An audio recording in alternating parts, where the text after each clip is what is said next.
जय श्री कृष्णा।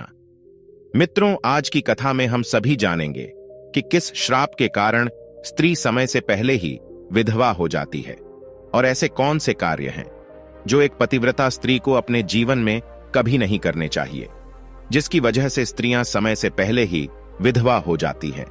सभी माताओं बहनों से निवेदन है कि इस कथा को पूरा अवश्य सुनें। चलिए, आपका ज्यादा समय न लेते हुए कथा को प्रारंभ करते हैं। मित्रों, एक बार की बात है जब भगवान विष्णु के सबसे बड़े भक्त देव ऋषि मुनि जब आकाश मार्ग से विचरण कर रहे थे, तब उन्होंने आकाश मार्ग से खड़े होकर देखा कि धरती लोक में कुछ स्त्रियां फूल तोड़ रही थीं, जो देखने में एक ही उम्र की थी, परंतु उसमें से एक औरत विधवा हो चुकी थी और बहुत दुखी जीवन व्यतीत कर रही थी, और बाकी उसी उम्र की औरत अपने पतियों के साथ सुख से अपना जीवन व्यतीत कर रही थी। यह दृश्य देखकर देव ऋषि नारद सीधे जा पहुंचे पाप पुण्य के हिसाब से मनुष्य को दंड देने वाले देवता यमराज के पास। उन्होंने वहां पहुंचकर यमराज जी को प्रणाम किया और यमराज जी से बोले, हे धर्मराज, आज मैं आपके पास एक प्रश्न के प्रयोजन से आया हूं। तब यमराज जी कहते हैं, हे देव ऋषि, कहिए आपका वह प्रश्न कौन सा है। मैं आपके प्रश्न के उत्तर को देने में समर्थ हुआ तो आपको उसके बारे में अवश्य बताऊंगा। तब देव ऋषि नारद जी कहते हैं, हाँ धर्मराज, जब मैं आकाश मार्ग से विचरण कर रहा था तब मैंने देखा कि धरती लोक में कुछ स्त्रियां फूल तोड़ रही थीं, जो देखने में एक ही उम्र की थी, परंतु उसमें से एक औरत विधवा हो चुकी थी और बहुत दुखी जीवन व्यतीत कर रही थी, और बाकी उसी उम्र की औरत अपने पतियों के साथ सुख से अपना जीवन व्यतीत कर रही थी। मुझे आपसे बस यह 3 बातें जाननी है कि कौन सी स्त्री समय से पहले विधवा हो जाती है और सारी उम्र दुखी जीवन व्यतीत करती है। और मेरा दूसरा प्रश्न है, कौन सी स्त्री को जीवन में कभी सुख शांति नहीं मिलती। और मेरा तीसरा प्रश्न है, वह कौन सी चीज है जो एक पत्नी अपने पति के मांगने पर भी पति को नहीं देती। इस तरह देव ऋषि नारद के तीनों प्रश्नों को सुनकर यमराज कहते हैं, हे देव ऋषि नारद जी, तुम जिन स्त्रियों की बात कर रही हो उनमें से एक स्त्री समय से पहले ही विधवा होकर अपना दुखी जीवन व्यतीत कर रही है, और वहीं पर अन्य स्त्रियां सुहागन हैं और अपने पति के साथ खुश होकर सुखी जीवन व्यतीत कर रही हैं। तुम जानना चाहते हो आखिर ऐसा क्यों है? तो सुनो, मैं तुम्हें इन सभी प्रश्नों का उत्तर एक कथा के माध्यम से देना चाहता हूं। इस कथा को बहुत ही ध्यान से सुनना, क्योंकि आधी अधूरी कथा सुनने वालों को आधा अधूरा ही ज्ञान प्राप्त होता है, जो जीवन में कभी काम नहीं आता। और यदि तुमने ध्यान से सुना तो तुम्हारे तीनों प्रश्नों के उत्तर कथा को सुनने के बाद तुम्हें मिल जाएंगे। फिर देव ऋषि नारद कहते हैं, हे धर्मराज, मैं आपको वचन देता हूं कि मैं इस कथा को पूरा सुनूंगा और संसार की समस्त नारियों तक इस कथा को आपके माध्यम से पहुंचाऊंगा। देव ऋषि नारद की यह बात सुनकर यमराज कहते हैं, हे देव ऋषि नारद, सबसे पहले मैं तुम्हें उस स्त्री की कहानी सुनाना चाहता हूं जो सुहागन बनकर सुखी जीवन जी रहे हैं। और जिस सुहागन स्त्री की तुम बात कर रही हो, वह स्त्री और कोई नहीं बल्कि कौशल नरेश के नौकर की पत्नी है। और वह स्त्री जिस नौकर की पत्नी है, उस नौकर को अपनी पत्नी पर पूरा विश्वास है कि मेरी पत्नी एक चरित्रवान और पतिव्रता स्त्री है, जिसकी प्रशंसा वह नगर में सबसे किया करता है और अपने साथियों से अपनी पत्नी के गुणगान किया करता है। फिर धर्मराज कहते हैं कि हे देव ऋषि नारद जी, उस नौकर की पत्नी की चर्चा समस्त नगर में होने लगी। धीरे धीरे फैलते हुए यह बात राजा के दरबार में पहुंच गई, और यह बात सुनकर राजा ने अपने नौकर को बुलाया और उस नौकर से राजा कहने लगे कि तुम हर किसी से कहते हो कि तुम्हारी पत्नी एक चरित्रवान और पतिव्रता स्त्री है। क्या वास्तव में तुम्हारी पत्नी एक चरित्रवान और पतिव्रता स्त्री है? और क्या तुमको पूरा विश्वास है कि तुम्हारी पत्नी एक पवित्र स्त्री है और तुम्हारे अलावा पराये मर्द को आंख उठाकर भी नहीं देखती? क्या इस बात का कोई सबूत तुम्हारे पास है? राजा की इस बात को सुनकर नौकर कहने लगा, महाराज, मुझे अपनी धर्मपत्नी पर पूरा विश्वास है कि वह एक पतिव्रता स्त्री है और मेरे अलावा वह पराये मर्दों को नहीं देखती। नौकर की इस बात को सुनकर राजा के एक मंत्री ने कहा, मैं क्षमा चाहता हूं महाराज, ऐसा कैसे हो सकता है कि एक स्त्री किसी अन्य पुरुष को न देखे? ऐसा तो असंभव है। फिर मंत्री ने राजा से कहा, महाराज, यदि मैं इस नौकर की बात गलत साबित कर दूं और इसकी पत्नी का पतिव्रता धर्म नष्ट कर दूं तो इसे क्या सजा मिलेगी? फिर नौकर ने कहा, महाराज, यदि महामंत्री जी मेरी पत्नी का पतिव्रता धर्म नष्ट कर देते हैं तो आप मुझे फांसी की सजा दे देना, और यदि महामंत्री जी मेरी पत्नी का पतिव्रता धर्म खंडित नहीं कर पाए तो इनको भी कुछ सजा मिलनी चाहिए। नौकर की यह बात सुनकर राजा ने कहा कि मंत्री को भी फांसी की सजा दी जाएगी। मंत्री ने यह बात स्वीकार कर ली और नौकर से पूछा कि मैं तुम्हारी पत्नी से क्या वस्तु लाऊं जिससे तू मान ले कि मैंने तेरी पत्नी का पतिव्रता धर्म खंडित कर दिया। तो नौकर ने कहा, महामंत्री जी, आप मेरी पत्नी से मेरे विवाह के समय पर दहेज में मुझे एक पटका और एक कतार मिली थी, और यह दोनों चीजें मेरी पत्नी ने बहुत ही संभाल कर रखी है, क्योंकि यह दोनों चीजें एक पतिव्रता स्त्री के लिए सुहाग की निशानी है। यदि तुम यह दोनों चीजें मेरी पत्नी से लाकर मुझे दिखा दोगे तो मैं मान जाऊंगा कि मेरी पत्नी का पतिव्रता धर्म महामंत्री जी आपने नष्ट कर दिया है। तब मंत्री ने नौकर की यह शर्त स्वीकार कर ली और वह मंत्री दरबार से निकलकर नगर में जाता है और एक जादू टोना करने वाली स्त्री से जाकर मिलता है। जो काम कोई नहीं कर पाता था वह काम वह जादू टोना करने वाली स्त्री कर देती थी। फिर मंत्री ने उस स्त्री को सारी बात बताई और कहा, तू कैसे भी करके उस नौकर की पत्नी से मेरा संबंध बनवा दे। इसके बदले तुझे जितना धन चाहिए मैं उतना धन देने को तैयार हूं। इस तरह मंत्री की बात सुनकर वह स्त्री कहने लगी, मंत्री जी, आपको कहने में आसान लगता होगा, किंतु ऐसा कुछ भी नहीं है। तुम जिस औरत के बारे में बात कर रहे हो वह औरत एक पतिव्रता नारी है। उसे न ही किसी धन का लोभ है और न ही किसी वस्तु का लालच है। तुम्हें क्या लगता है वह तुमको पटका और कतार दे देगी? फिर वह स्त्री कहती है, महामंत्री, वह तेरी ओर थूकेगी और नगरवासी तेरी खाल उतार लेंगे। यह बात सुनकर मंत्री डर गया और कहने लगा, यदि तू मेरा उससे संबंध नहीं करवा सकती है तो एक काम कर दे, उसके घर जाकर उसका पटका और कतार चुराकर मुझे दे दें, और उसकी पत्नी के जांग के पास यदि कोई निशानी हो तो वह निशानी मुझे देखकर बता दे। फिर मैं तुझे मुंह मांगा इनाम दूंगा। तुझे जितना धन चाहिए उतना धन मैं दूंगा, बस तू मेरा यह काम कर दे। मंत्री की यह बात सुनकर उस जादू टोना करने वाली स्त्री के मन में धन का लालच आ गया और उसने कहा, ठीक है, मैं तुम्हारा काम अवश्य करूंगी, लेकिन मुझे मुंह मांगा धन देना पड़ेगा। मंत्री ने कहा, ठीक है। और फिर वह स्त्री नौकर के घर में वेशभूषा बदलकर जाती है और नौकर की पत्नी से जाकर कहती है, बेटी, मैं तेरे पति की बुआ हूं, मैं कई सालों के बाद आई हूं। फिर उस नौकर की पत्नी ने कहा, आप इतने सालों बाद आई हैं, इसीलिए मैंने आपको पहले कभी देखा नहीं, इसलिए मैं आपको पहचान नहीं पाई। और इस प्रकार वह स्त्री उस नौकर के घर में बुआ बनकर रहने लगी। नौकर की पत्नी ने उस स्त्री को बुआ समझकर बहुत आदर सम्मान दिया, मगर उसे यह नहीं पता था कि इस जादू टोना करने वाली स्त्री को मंत्री ने उसके साथ छल करने के लिए और उसका पतिव्रता धर्म नष्ट करने के लिए भेजा है। अब वह स्त्री नौकर के घर में मजे से रहने लगी और नौकर की पत्नी के ऊपर झूठा प्यार लुटाने लगी। एक दिन नौकर की पत्नी स्नान करने के लिए स्नान गृह में गई। फिर उसके थोड़ी देर बाद ही वह स्त्री भी नौकर की पत्नी के पास जाकर उसकी कमर रगड़ने लगी। उस पतिव्रता औरत ने बहुत मना किया, फिर भी वह स्त्री नहीं मानी और कहने लगी, तुम मुझे अपनी बेटी से भी ज्यादा प्यारी लगती हो तो मना मत करो। काफी दिनों के बाद में मेरी और तुम्हारी मुलाकात पहली बार हुई है। और ऐसा कहकर वह स्त्री उसे बातों के माया जाल में उलझाने लगी। और फिर मौका देखते ही उसने उस पतिव्रता औरत के गुप्तांग के पास में जांघ पर एक तिल था जो उस जादू टोना करने वाली स्त्री ने देख लिया और उसका काम बन गया।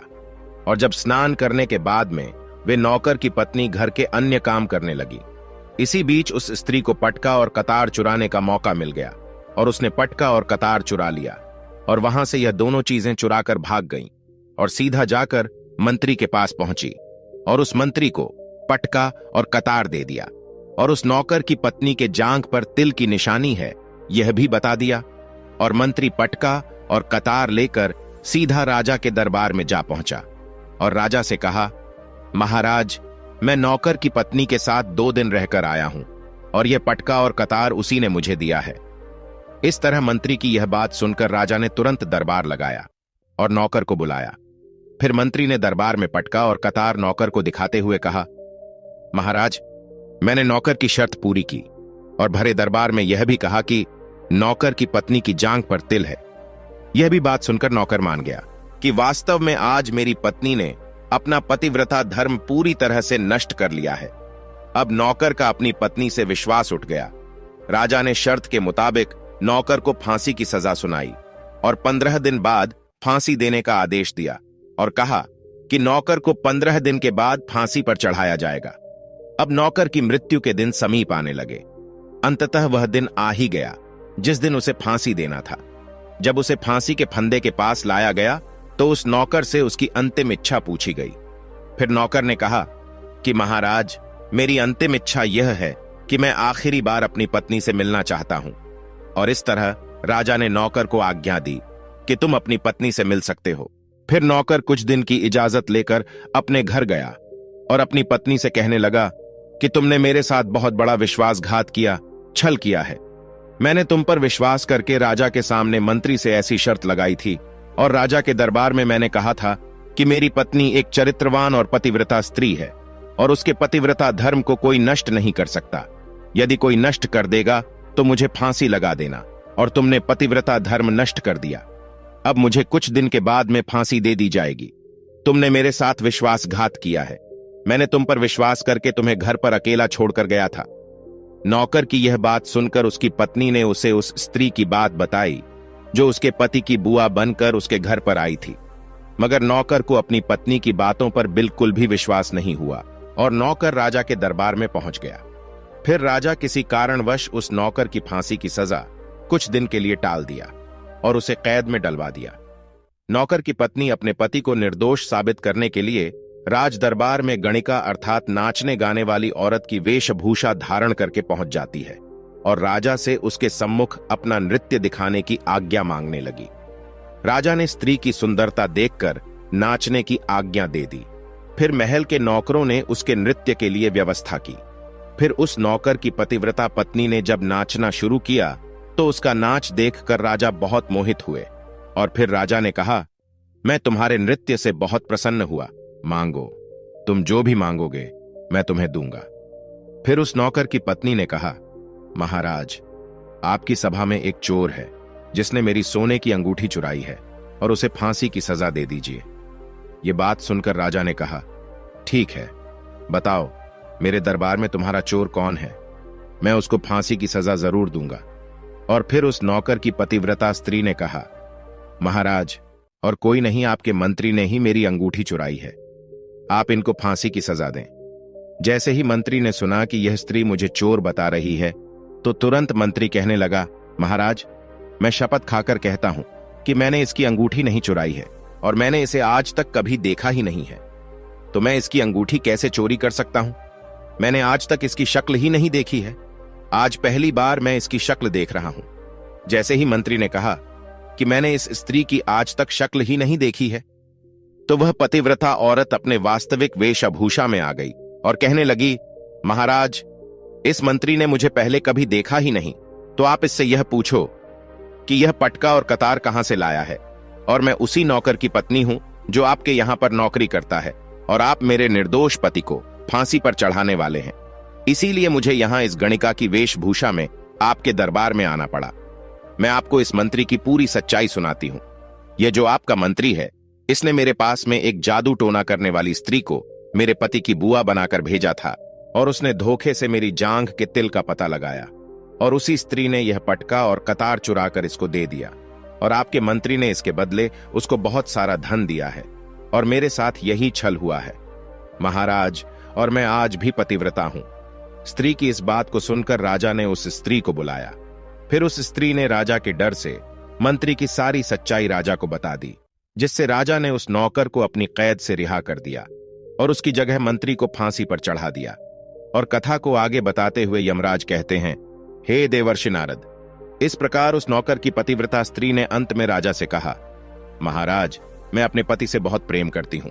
मैं एक चरित्रवान स्त्री हूं और मैं कभी भी अपने मुंह से अपने पति का नाम तक नहीं लेती हूं। इस प्रकार यमराज कहते हैं, हे देव ऋषि, कथा पूरी हो गई। अब तुम अपने तीनों प्रश्नों के उत्तर सुनो। तुम्हारा पहला प्रश्न था, कौन सी स्त्री समय से पहले विधवा हो जाती है? जो स्त्रियां अपने मुंह से अपने पति का नाम लेती हैं और उनको हमेशा नाम से ही बुलाती हैं, वे स्त्रियां समय से पहले ही विधवा हो जाती हैं और बिना पति के दुखी जीवन व्यतीत करती हैं।